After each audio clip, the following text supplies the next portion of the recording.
Аудио үзүүлж байна. Хэрв та бэлэн бол чихвч хийцүү.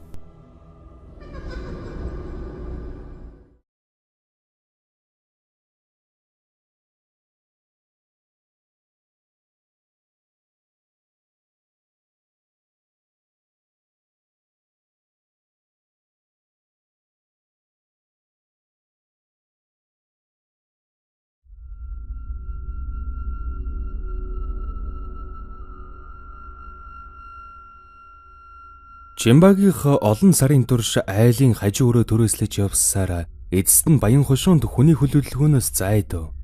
Машин замаас холхон хоосон газар авчээ.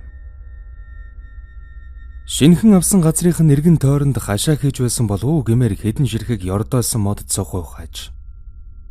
Айлын хажуу өрөө төрөөслөж явдаг Чимба болон түүний эхнэр хүүхэд өөрсдийн гисэн газартаа болж дахиж хүнд хард түрээсийн сар сардаан түлгэж шаардуулахгүй байх болсонд хөлн газар хүрэхгүй баярлаж байлаа. Худалдаж авсан эзэмшил газар дээрийн 5 хантай хундан цагаан гэр барьж мөн газраан тойруулан модон хашаа татжээ. Удалгүй хэд хоногоос нь хашаандан газар ухаж жорлонж гаргаад амжив. Чимбагийнх гэдэг айл ийм сайхан төвхнөж тав хийсэн амьдралтай болсон ч заримдаа хачин зүйл тэдэнд тохиолддог байж. Хамаатных нь ах дүүнэр хааныг гэрт нь ирж хонохоор шөнө нь хар дараад байдаг. Тайван амарч чаддгүй байсан гэн. Сүүлдээ бүрийн хачин жигтэй явдал нь даамж иржээ. Нэг шөн Чимба унтаж байгаад шөнө нь даарад сэрсэн байна. Тэгтэл хүнжлийг нь тэр тор газар холгигч нь чулуудчихсан байж. Энэ явдал нь сүүлдээ бүр хэвийн үзэгдэл болжээ. Чимба эхнэр хүүхдэн айлгахгүй гэсэндээ эхнэртэн найз нь харин зүүдэндээ хүнжлөө шидчихэд байдаг болж гэж хэлээд аргалсан байгаа юм. Ингээд тэднийг шинэ гэртэн орсноос хойш даруй жилийн дараа түүний эхнэр Чимгээгийн найз болох гэрэл тэднийд хэд хонохор болж ирсэн байна. Учир явдлыг асуувал нөхөртөөгөө муудалцаад ирсэн юм байх. Тэгээд хэд хоног ожилгүй цаадхыгаа сайн хашрааж угаад очих гэж байгаа царай нь нэг юм.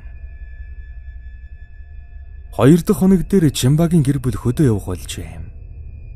Төв аймгийн жаргаланд сум орж ээждэрэн очихор болсон гин. Ингээд тэд гэрлийг гэртээ ганцаарнг орхиод ээждэрэн очичход маргааш өглөө гэртээ буцаж иржээ. Гэртэн яваад орвол гэрэл зүүн талын орон дээр хачин царайлжсан сууж байсан гин. Юу болсон бэ? Яав ив гэж асуувал урд шөнө нь гэрэл бүсгүй орон дээр хөвтөд зурагт үзэж байгаад нойрондоо дийлдээд унтаад өгчээ. Гэтэл шөн дунд түүнийг нэрээр нь хэнийг нь давтан дуудаад өгөхийг сонсоод сэрсэн гин. Дэгтэл гэрийн үүдний хаалганы цаана 2 хүн хоорондоо юм шивнэлдээд өгөхийг нь сонсчээ. Тэрээр бодохдоо Чимбагийн хөдөөнөөс ийм хурдан буцаад ирсэн байх таа гэж бодоод хүнжлөн дээгүүрээ нөмөрсөн чихтэн өөдрүүгэн хаалгыг нэхэр дөгөж очвол өнөөх шивнэлтэд байсан яран тодхон дуулдаад ирэв. Миний охин битгий. Эмээн болохгүй бол эднийхийг шатааж гана. Гэхэн түүний чихэнд тодгөгч нь дуулдсанд гэрэл сонссон зүйлдээ цочин зог тусч димил гараараа амаа даран зогсжээ. Энэ үед хаалгыг гаднаас нь хүчтэй гэгч нь балбаж эхэлсэн байна. Гэрэл сандарсандан хашгирч "Хэн бэ? Яг одоо зайлахгүй бол цагдаа дуудлаа шүү" гэж орилтол өнөөх гэрийн гадаа шивнэлтэд байсан 2 чинь гэр тойрч алхаад сүүлдээ бүр пэд пад хэлэн гүүгээд эхэлсэн гин. Энэ үеэр гэрэл ухаан нь балартан муужирч унжээ.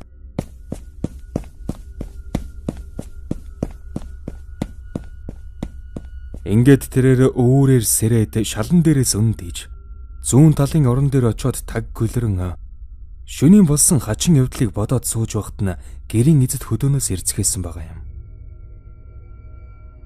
Чимба энэ яриаг нь сонсоод шүлсээ зайлгэн за хар дарсан л юм байлгүй дээ гэж хэлээд явуулжээ.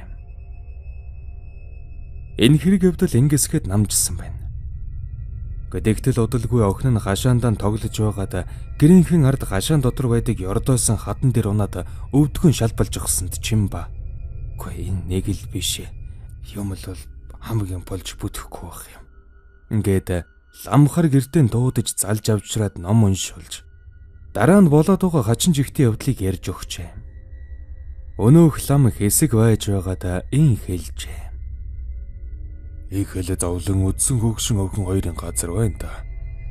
Цаг бацаар явсан хүмүүс байна. Юу? Гоо та нар ч нараа шарлин газар дээр гэрээ барьчихсан гэдгээ мэдэхгүй байгаа юм биш үсттэй. Тийм байх гэнэ. Гоо сүүлийн үед хүмүүс шарлин газар мэдсээр байж гэр барьж буух нь онширсан болохоор танахыг мэдж байгаа юм байгаа л гэж бодсон юм. Энэ нэг эмгэн охин хоёрын газар байна. Танаа энэ хашаан додорч нугаа ёрдгор чулуу, ширлийн чулуу байна гэж хэлсэн гэдэг. Үүний маргааш нь Чимбагийнх гэдэг айл танилынхан хашаанд төр буухар болж хамхам тийшээ нүүжээ. Баян хошуунд одоо ч гэсэн энэ газар хүний шарил байгаа эсэх нь анзаарагдахгүйгээр байж л байдгийм гэсэн. Хаа нэг тэр газар нь айл буугаад удалгүй явцгаадаг гэх.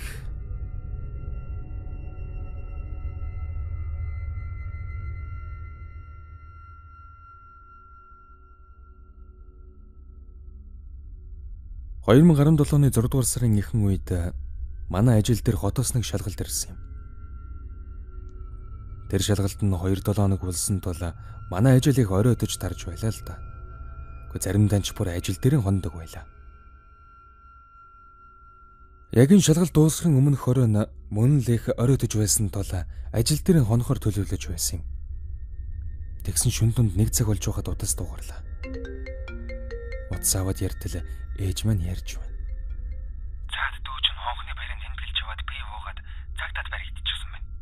Аав чинь энд цагтаа нартаа жаахан таарамжгүй харьцаа үүсгээд байна. Гэт намайг дуудлаа. Би яран гөөх шахам дарга дээр ороод чөлөө аваад ажилласан гарсан юм. Тэгээд такси барих гээд зам дугуй алхахтаа эргэн харан явтал зам дээр машин өөр үзэгдэхгүй байлаа л да. Их л ээлхүүл болчихсон байв. Аргачихгүй биз. Манай ажил аймгийн төвөөс жаахан хол юм чинь. Дээрээс нь шөнийн 1 цаг өнгөрч байгаа болохоор шүү дээ.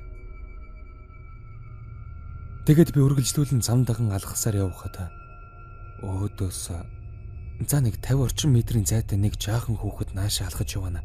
Замын гэрэлтүүлэгт бүдэг байдаг харагдсан юм. Бич элдвийг бодолгүй алхаж байгаад машин явахгүй юм багтаа гэсэн гордлого тээсээр эргэн харж хаад буцаад урагш харвал өнөөх жаахан хүүхэд чинь өндрөөрөө баг надтай чацсан болчихсон. Өөдөөс яг нөгөө газрын алхаж байдаг юм та. Би харсан даруйдан балмагдаад чухам юу болоод байгааг ойлгож чадаагүй. Тэгэд хэсэг дорон зогсож байтал. Өнөөх жаахан хүүхэд гэхүү, том хүн гэхүү тэр зүйл улаан цагаан нүдэн дээр минь мошгирсан бүдэг гэрэл шиг зүйл болж хувирсан. Огцсон боцож надтай чацсан хүн болж хувираад өөдөөс ухасхийн гүйсэн. Яг тэр мөчөөс хойш нилээд хэсэг хугацааг огт сандаггүй юм. Нэг л мэдхэд би аймгийн төв рүү нилээд дөгжигсэн зам дагаад гүйж явсан. Тэгээд удаас дугарлаа. Аваад ярвал дахиад л ээж маань. Дүүч навчглаа. Бид хороо харж явна. Гэж байна. Тэрэнд нь би жаахан тайвширч ашиг хөтөл гэж бодсон. Цааш алхаж явхад замд нэг паб дарилцсан юм л та. Тэгээд тийш орж нэг хідэн хондог юм ууж тайвширч байгаад харсан юм. Шүн дунд гэртэн унтаж явахтан гинтгэн сэржглээ. Эсвэл зүтэлсэр байсан юм уу мэдэхгүй. Сэрүүн байсан эсхэ мэдэхгүй ч хөдөлж чадахгүй, дуу гаргаж чадахгүй яг л нөгөө сүнсэнд даруулна гэдэг нь болсон юм. Гэтгсэн гинтгэн миний орон дээр нэг эмэгтэй ирээд суужчихдаг юм байна. Эмэгтэй гэж яаж мэдсэн бэ гэвэл тэрний хувцснаас нь бас гар биенээс нь мэдсэн юм. Эхлээд би ээжийг юм болов уу гэж бодсон ч үгүй шөндлөөр ээж маань ямар ч утга учиргүйгээр ингэж суна гэж юу байх вэ гэдгийг ухаарсан даруйдан би өгтлэн хайсан. Тэгсэн өнөөх эмэгтэй чинь гараараа миний биеийг илээд эхэлдэг юм байна. Төдөлгүй хажуугаар минь ороод хэвтчихлээ.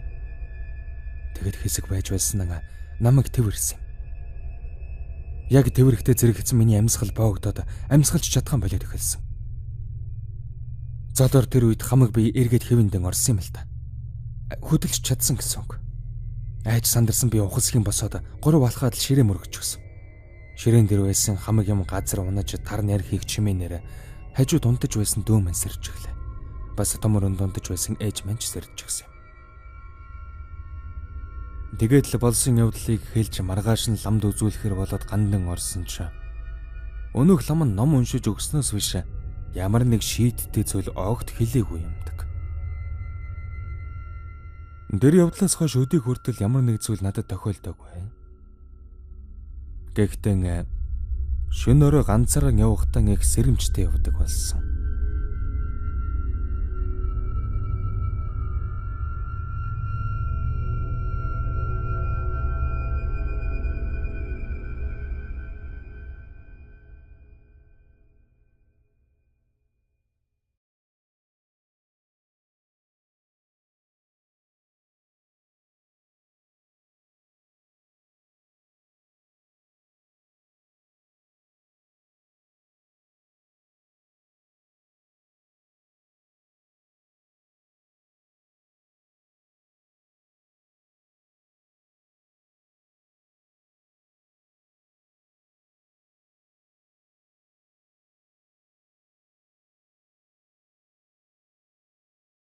Хэрв та дараагийн шин сонирхолтой бичлэгүүдийг цагааллгүй үзмээр байвал манай сувгийг subscribe дарж хажууд нь байрлах хонхон дээр дарахаа битгий мартаарай. Удахгүй дараагийн бичлэгээр уулзцгаая.